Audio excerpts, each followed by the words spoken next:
I think it's fair to say that when Limbo was released back in 2010, it came out of nowhere and was, for the most part, a pretty big success. It sold 225,000 copies in the first week. That's no small feat. And I'm certain a lot of that success was due to word of mouth, which is a powerful tool in this industry. The concept was simple, but the execution, sound design and art direction were not far from flawless. Fast forward 6 years and I'm happy to report Playdead have done it again with Inside. This game truly is a masterpiece and one of the finest gaming experiences I've had all year. And it oozes soul, and in just about every aspect improves upon its predecessor. Having said that, it's not a game for everyone. It's brutal, it's shocking, and it's macabre. But I think this all adds to the charm. Keeping true to Playdead style, you start off with very little. No intro, no explanation as to who this little dude is or what he's supposed to do. You're left to your own devices to find out what is going on. It's almost as if they've given you the tools and templates to make up your own story and move through this strange, morbid, depressing dystopia where your objectives are simple. Don't be seen, don't get caught, and keep moving right. And they achieve this beautifully because the art direction is superb. I mean, the use of monochrome colors, the amazing use of light and the shadows and the character animation and the environments. I mean, the list goes on and on and on. And you often find yourself saying, I want to make babies with this game. What's even more incredible is the fact that there is not one line of spoken dialogue. Yet through the use of these amazing visuals and sound, you're drawn into this beautiful yet depressing world and you're kept captivated. I mean, the sound effects are just incredible. I mean, just listen to this.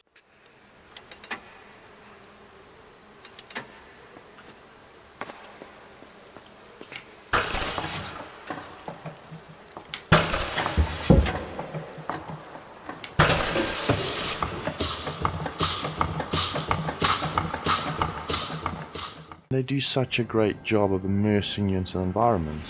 Whether it be echoing footsteps, a box falling, or the nasty fucking dogs barking in the distance, which you pray to God stay in the distance. And the background music, it is subtle yet really effective at setting the tone and pace of the game. As with Limbo, the game still focuses heavily on puzzles, although I'd say Inside puzzles are ramped up in both scale and complexity. Yet they never get too complicated, which is good, as I believe this game works best if a certain level of flow and progression is maintained. And thankfully, I never encountered a puzzle that kind of broke that mold. Be prepared to die a lot though, albeit less than you did in Limbo, as the trial and error by death theme doesn't really play out as much of a role here. And speaking of death, my god, Playdead have again showed that they're really creative at fucking killing kids, you sick bastards.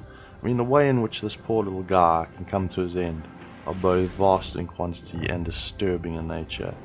I mean, you got suffocation, you're getting mauled by dogs, drowning, and you'll often find yourself saying, what in the fuck, Playdead? Seriously? But, you know, I would certainly keep this title out of reach of children. You know, like you would say industrial strength bleach or your nasty porn collection. But that's okay, because this title is aimed at a mature audience, and it wouldn't be the great game it is without the darkness and the disturbing content. Having shouted all this praise though, at the end of the day, no game is perfect, and Inside is not an exception to that rule. You know, it does have its flaws, and no review would be useful without listing them, as much as I don't want to, because I think they're pretty small in the grand scheme of things. But for one, the game is pretty short. Depending on how adept you are at solving puzzles, it's over in 2 to 4 hours. This versus the price of the game, it's a bit steep, I'd say. You know, and people may say that it seems a bit absurd that it took 6 years to develop a fairly simple 2.5D platformer that offers nothing groundbreaking and only a couple hours of game time. And when you look at it from that point of view, I would kind of have to agree. But to those people, I would say you just have to play this game for 5 minutes and it soon becomes very apparent how much attention to detail there is.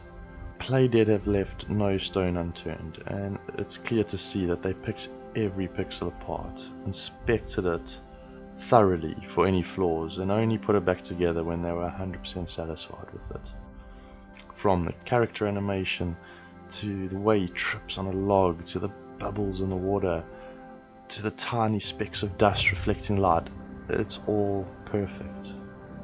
In this day and age, the gaming industry has lost its way. I mean, most of them have become greedy shitheads who only care about the bottom line. So most of the time we get rushed, buggy, pre-order bonus bullshit releases because, you know, they got to make the holiday sales. That's it. That's the be-all and end-all.